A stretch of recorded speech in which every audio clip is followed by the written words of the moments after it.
பிரம்மரிஷி பத்ரிஜி அவர்களுக்கும் global Buddha school of meditation சார்பாகவும் இன்னைக்கு இந்த புத்தகம் வாசிக்கும் நிகழ்ச்சியில ஆன்மீக உலகம், அதுதான் ஆன்மா உலகம் தான் நம்ம பார்க்க போறோம்.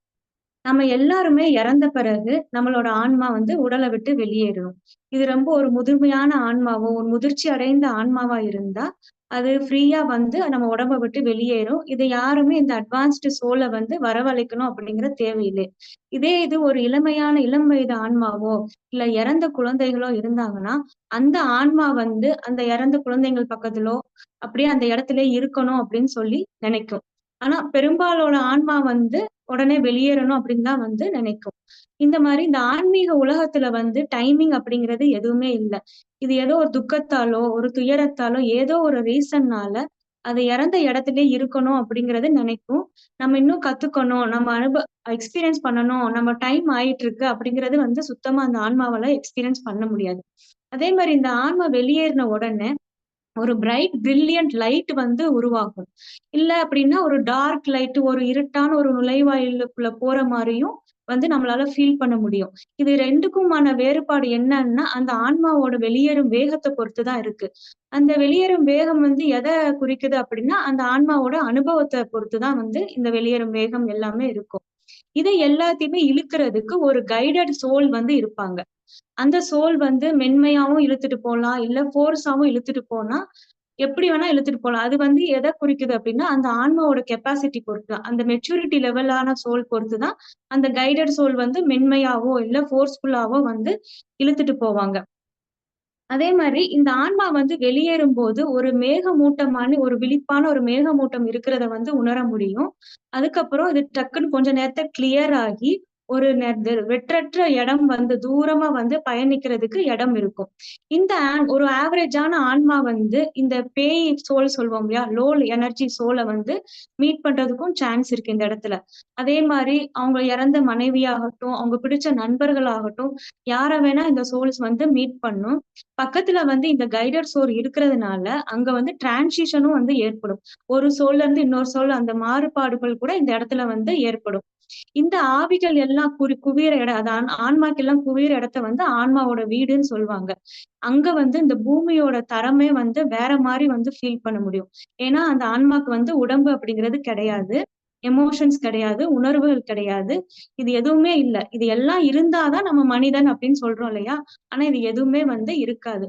இந்த ஆன்மாக்கள் அவங்க இறந்து போயிட்டாங்க அப்படிங்கிறதுக்காண்டி ஃபீலும் பண்ணாது. இப்ப நம்ம இறந்துட்டோம், ஐயோ நம்மளுக்கு சொந்தக்காரங்கள நம்ம நினைச்சு ரொம்ப ஃபீல் பண்ணுவாங்க, நம்ம பிடிச்சவங்கள நம்மள நினைச்சு ஃபீல் பண்ணுவாங்க அப்படிங்கிற வருத்தம் இந்த ஆன்மாக்கு கண்டிப்பா இருக்காது.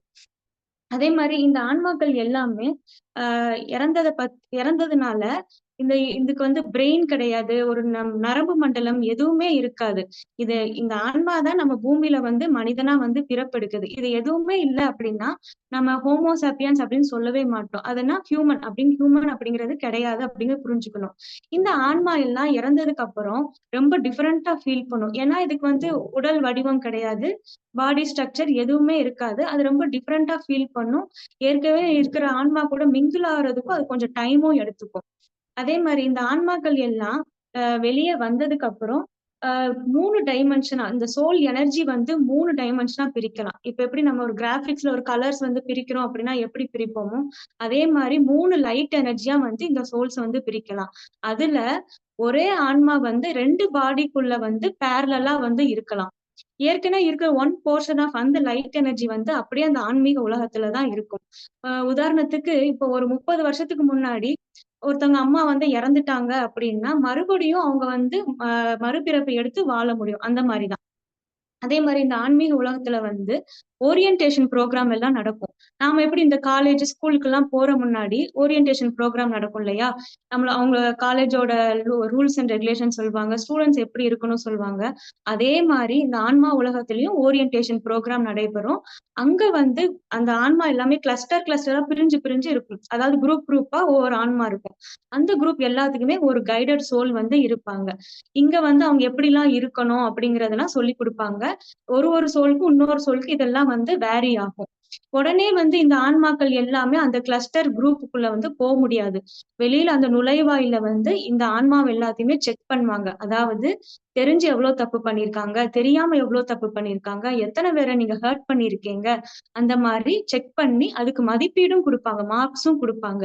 இப்ப ரொம்ப தீமை பண்ணாங்க அப்டின்னா, அது ஸ்பெஷல் கேரிங் யூனிட் மாரி இருக்கும். இப்ப வந்து ஒருத்தங்க தப்பு பண்ணோம் அப்டின்னா, பூமியில எப்டி பண்ணுவாங்கன்னா, ஒரு நார்மலான ஜெயில்ல வைப்பாங்க. இதே இது நெறைய தப்பு பண்ணாங்கன்னா, சென்ட்ரல் ஜெயிலுக்கு அனுப்புவாங்க. அத விட ஒரு மோசமான தீமை பண்ணாங்கன்னா, இந்த டெல்லி, திஹார் ஜெயில்ல அந்த மாரி வைப்பாங்களே, அதே மாரி தான் இந்த ஆன்மாக்களையும் எவ்வளோக்கு எவ்வளோ தீமை பண்றாங்களோ, அதுக்கு ஏத்த மாரி பிரிச்சு வைப்பாங்க. அவங்களுக்கு கைடன்ஸ் குடுப்பாங்க. திருப்பி அந்த ஆன்மாக்கு வந்து எனர்ஜி ஃபில் பண்ணி, ரீமோல்டு பண்ணி, மறுஉருவாக்கம் பண்ணி, அ உடம்பு பாடி ஃபார்ம் எடுத்து திருப்பி வந்து பூமியில வந்து பிறக்க வைப்பாங்க. அங்க எப்படி பிறக்க வைப்பாங்கன்னா, மத்தவங்க பண்ற தீமைகளுக்கு வந்து இந்த ஆன்மா வந்து பலிகாடா இருக்கிற மாரி பிறக்க வைப்பாங்க. அதே மாரி இந்த ஆன்மாக்கள் எல்லாமே வந்து தப்பு பண்ணிக்கிட்டே இருந்தாங்க. தீமைகள் வந்து குறைக்கவே இல்ல அப்டின்னா, 1000 வருஷம் ஆனாலும் பூமியில தான் பிறக்கணும் அந்த மாரி இருக்கும். இதுதான் ஸ்பிரிச்சுவலோட கொள்கை என்ன அப்டின்னா, நம்மளோட எக்ஸ்பீரியன்ஸ் நம்ம படிக்காத லெசன் நம்ம வாழ்க்கையில என்ன படிக்கல, நம்மள எப்படி மாத்திக்கல அப்டின்னா, கண்டிப்பா அத லேர்ன் பண்ணிக்கிறோம். ஏதாவது ஒரு வடிவத்துல ஃபியூச்சர்ல நம்மளோட லெசன் லேர்ன் பண்ணி தான் ஆகணும். இது வந்து ரூல்ஸ் கிடையாது, பனிஷ்மென்ட்டும் கிடையாது, நம்ம கர்ம வளர்ச்சிக்காகவும் கிடையாது. அதே மாரி ஆன்மாக்களுக்கு வந்து நரகம் அப்படிங்கிறதே கிடையாது. மேபி அந்த எர்த்த தவிர நரகம் அப்படிங்கிறதே கிடையாது. அவங்களோட ஸ்பிரிச்சுவலோட வேர்ல்டோட கொள்கையே வந்து அவங்க லெசன் லேர்ன் பண்ணிட்டு வரணும். அதுதான் வந்து அவங்களோட கொள்கையா இருக்கும். அதே மாரி, இந்த ஆன்மாக்கள் வந்து புத்துணர்ச்சி இந்த பூமியில வடிவெடுத்த பிறகு புத்துணர்ச்சி வந்து ஏற்படும். பூமியில அவதாரம் எடுத்துட்டு திரும்பி வந்து அவங்க ஆன்மீக உலகத்துக்குள்ள போணும் அப்படிங்கும்போது, எல்லாருமே அவங்கள வந்து வரவழைப்பாங்க. அந்த கைடட் சோல் வந்து இவங்களுக்கு திருப்பி வந்து புத்துணர்ச்சி குடுப்பாங்க. அவங்க அவங்க எனர்ஜியும் கம்பைன் பண்ணி இந்த ஆன்மாவ வந்து எப்படியாவது மோல்ட் பண்ணி கொண்டு வரணும் அப்படின்னு நினைப்பாங்க. ஏன்னா, அந்த ஒரு பூமியில அவதாரத்துல ரொம்ப கஷ்டமான வாழ்க்கையெல்லாம் ஒரு சில ஆன்மா வந்து வாழும் இல்லையா? திருப்பி போகும்போது ரொம்ப அதுக்கு வந்து டயர்டா ஃபீல் ஆகும். எப்படி நம்ம வந்து நம்ம வெக்கேஷன் விட்டு நம்ம அம்மா வீட்டுக்கு போறோம் அப்படின்னா, நம்மள எப்படி கவனிச்சுப்பாங்களோ, நம்ம நல்லா ரெஸ்ட் எடுப்போம். அதே மாரி இந்த ஆன்மாவும் அதோட தாயகத்துக்கு அதாவது ஆன்மா உலகத்துக்கு வீட்டுக்கு போம்போது, அங்க இருக்கிற சோல்ஸ் எல்லாமே அவ்ளோ அன்பா, அரவணைப்பா இருப்பாங்க. அதே மாரி இந்த அவதாரம் எடுத்துட்டாங்க அப்டின்னா, அவ்ளோ மதிப்பும் அவங்களுக்கு வந்து குடுப்பாங்களாம். திருப்பி வந்து என்ன ஆகும் அப்டின்னா, காவி உலகம் வந்து எல்லாருமே காத்துக்கிட்டு இருப்பாங்க. அதே மாரி ஒவ்வொரு குரூப்லயும் இப்ப கிளஸ்டர் ஆஃப் குரூப்ஸ் வந்து சோல் குரூப் இருக்கும் இல்லையா? ஒவ்வொரு குரூப்லயும் 3லருந்து 25 மெம்பர்ஸ் வந்து இருப்பாங்க. ஆவரேஜா ஒரு 15 பேர் வந்து இருப்பாங்க.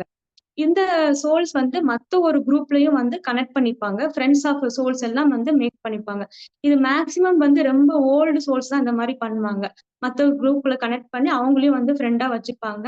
இது வந்து 100 வருஷம் முன்னாடி கடந்த காலத்து தொடர்புடையதா வந்து இருக்கும். இந்த ஆன்மாக்கள்லாம் வர்ற வரைக்கி மத்த சோல்ஸ் எல்லாமே அந்த ஆன்மா உலகத்துல வந்து வெயிட் பண்ணிட்டே தான் இருப்பாங்க.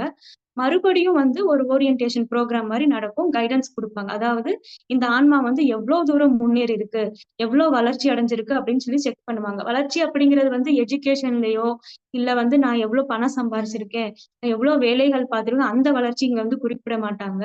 இந்த ஆன்மா வந்து அவங்க அந்த லைஃப்ல வந்து பாஸ்ட் லைஃப்ல எக்ஸ்பீரியன்ஸ் வந்து எவ்ளோ தூரத்துக்கு லேர்ன் பண்ணி இருக்குது, அப்படிங்கிற வளர்ச்சி தான் வந்து அங்க வந்து பார்ப்பாங்க. அதே மாரி இப்போ ஒரு ஈகோ வந்து இப்போ பொறாமை அப்படிங்கிறது வெல்லணும் அப்படின்னா, 4000 வருஷம் கடந்த ஆண்டுகள் வந்து நம்ம கடந்து வரணும் அப்படிங்கிறதும் இதுல வந்து சொல்லியிருப்பாங்க. அதே மாரி இப்போ வந்து ஸ்பிரிச்சுவல் வேர்ல்டோட அ அம் பூமியில இருக்கிற கிளாஸ் மாரி தான். இப்ப வந்து பூமியில வந்து ஒரு சில பசங்க வந்து ரொம்ப ஸ்லோவா லேர்ன் பண்ணுவாங்க, ஒரு கிளாஸ்ல. இல்ல ஒரு சில பசங்க வந்து ரொம்ப சீக்கிரமா லேர்ன் பண்ணிவாங்க. அதே மாரி தான் இந்த ஆன்மாவும் வந்து ஒரு சில அட்வான்ஸ்டு சோல் வந்து ரொம்ப சீக்கிரமா அது அனுபவத்த எல்லாத்தையுமே லேர்ன் பண்ணிக்கும். ஒரு சில சோல்ஸ் வந்து லேர்ன் பண்ணிக்கிறதுக்கும் டைமும் எடுத்திருக்கும். அதே மாதிரி ஒவ்வொரு குரூப்லயும் அந்த same level of advance soul தான் இருப்பாங்க. அந்த உயிரினங்கள்ல இருந்து தான் வருவாங்க. அது எப்படின்னா உதாரணத்துக்கு, இப்ப கொலை பண்ணவங்கலாம் ஒரு உயிரினங்கள்னா, அவங்கலாம் இறந்த பிறகு, அதெல்லாம் ஒரு குரூப் ஆஃப் சோல்ஸா இருப்பாங்க. இது கொள்ளையடிக்கிறவங்களா இருந்தாங்கன்னா, அவங்கலாம் ஒரு குரூப் ஆஃப் சோல்ஸா இருப்பாங்க. இல்ல மத்தவங்கள ஹர்ட் பண்ணிக்கிட்டே இருந்தாங்கன்னா, அந்த அட்வான்ஸ் லெவல் ஆஃப் சோல்ஸ்லாம் ஒரு குரூப்பா இருப்பாங்க. இந்த மாரி தனித்தனியா வந்து பிரிச்சு இருப்பாங்க. இப்போ ஒரு குரூப்க்குள்ள அவங்க வந்து இந்த பூலோகத்துல லேர்ன் பண்ணாத லெசன்ஸ், அவங்க எமோஷன்ஸ் எப்படி ஹேண்டில் பண்ணாங்க, அவங்க ஃபீலிங்ஸ் எப்படிலாம் ஹேண்டில் பண்ணியிருக்காங்க அப்படின்னு சொல்லி அங்க வந்து குரூப் டிஸ்கஷன் மாதிரி பண்ணியிருப்பாங்க. அதுல இருந்து நாங்க எப்படி வெளியில வந்தோம் சொல்லி ஒவ்வொருத்தவங்களும் அவங்களுக்குள்ளேயே குரூப் டிஸ்கஷன் பண்ணிக்கிட்டு அதுல அவேர்னஸ் அவங்க கிரியேட் பண்ணிக்கிட்டு அவங்களோட லேர்னிங் ஸ்கில்ஸையும் வந்து அதுல வந்து டெவலப் பண்ணிப்பாங்களாம். அதே மாதிரி இந்த சோல்ஸ் எல்லாத்துக்குமே வந்து கலர்ஸ் இருக்கு. ஆற்றல் நிறங்கள் அப்படிங்கிறது இருக்கு. அதாவது இப்போ வந்து ஒரு இளமையான ஆன்மாவா இருந்தா ஒரு பியூர் ஒயிட் கலர் வந்து இண்டிகேட் பண்ணும். இல்ல ஒரு முதுமையான ஆன்மாவா இருந்தது அப்படின்னா, முதிர்ச்சி அடைந்த ஆன்மாவா இருந்ததுன்னா கிரீன், எல்லோ, ஆரஞ்ச் அப்புறம் ப்ளூ இந்த மாதிரி வந்து கலர் வந்து வேரி ஆகும். ரொம்ப அட்வான்ஸ்டு சோலா மேம்பட்ட ஆன்மாவா இருந்தது அப்படின்னா இண்டிகோ கலரை வந்து இண்டிகேட் பண்ணும்.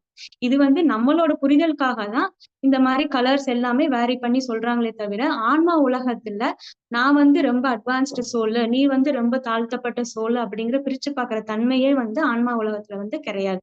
அதே மாதிரி நாம இப்ப இந்த ஒரு பூலோகத்துல பிறந்திருக்கோம் அப்படின்னா ஏதோ ஒரு மாற்றத்தை கொண்டு வரணும், கண்டிப்பா அதை ப்ராசஸ் பண்ணணும், ஒரு புதுமையா ஏதாச்சும் கிரியேட் பண்ணணும், அந்த உலகத்தையே நம்ம மாத்தணும், நம்ம என்லைட்மெண்ட் எப்படியாவது ஆகணும் அப்படிங்கிற ப்ராசஸ்ல நம்ம தீவிரமா கண்டிப்பா போராடணும்.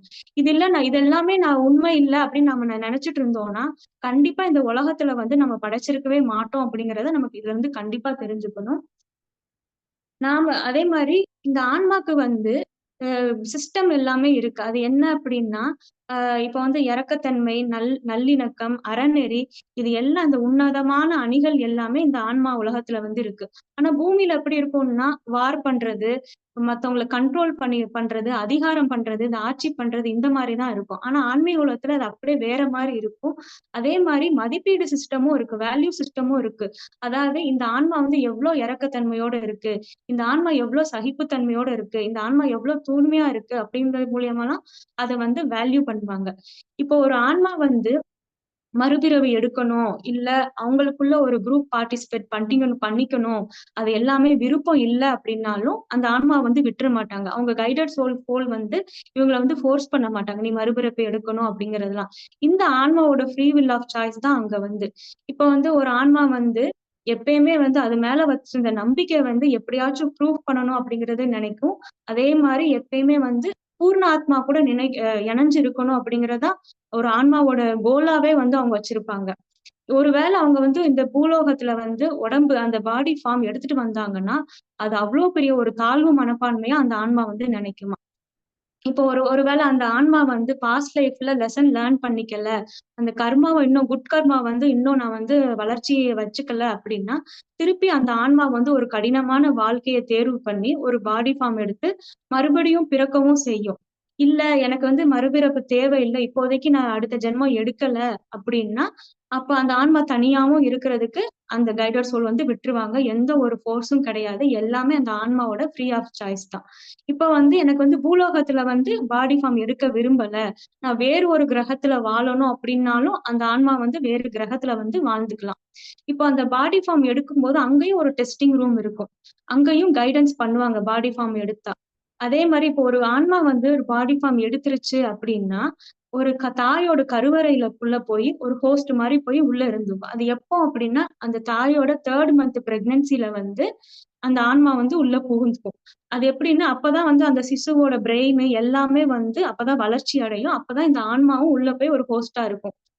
அந்த குழந்தை பிறந்த பிறகு என்ன ஆகும்னா அம்னீஷியா சொல்லுவோம் இல்லையா, மறதி நோய் மாதிரி எல்லாமே வந்து பிளாக் ஆயிடும். இந்த ஆன்மா எல்லாமே ஒன்றிணைஞ்சிடும். அதுக்கடுத்து இந்த குழந்தை வந்து எப்பயும் போல அந்த ஹியூமன் பெர்சனாலிட்டிய பேசிக்ல இருந்து அப்படியே வந்து கொண்டு வருவாங்க.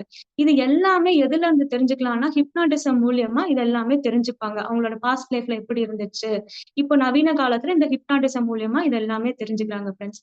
இன்னைக்கு இதோட ஸ்பிரிச்சுவல் வேர்ல்ட்ல இதை பத்தி தான் உங்களோட ஷேர் பண்ணணும்னு நினைச்சேன். மேலும் எனக்கு இந்த வாய்ப்பளித்த global Buddha school of meditation குழுவிற்கு என் மனமார்ந்த நன்றியை தெரிவித்துக் கொள்கிறேன். அடுத்த பகுதி வந்து நம்ம நெக்ஸ்ட் கிளாஸ்ல இன்னமும் நிறைய பார்க்கலாம். சோல்ஸ். Thank you masters.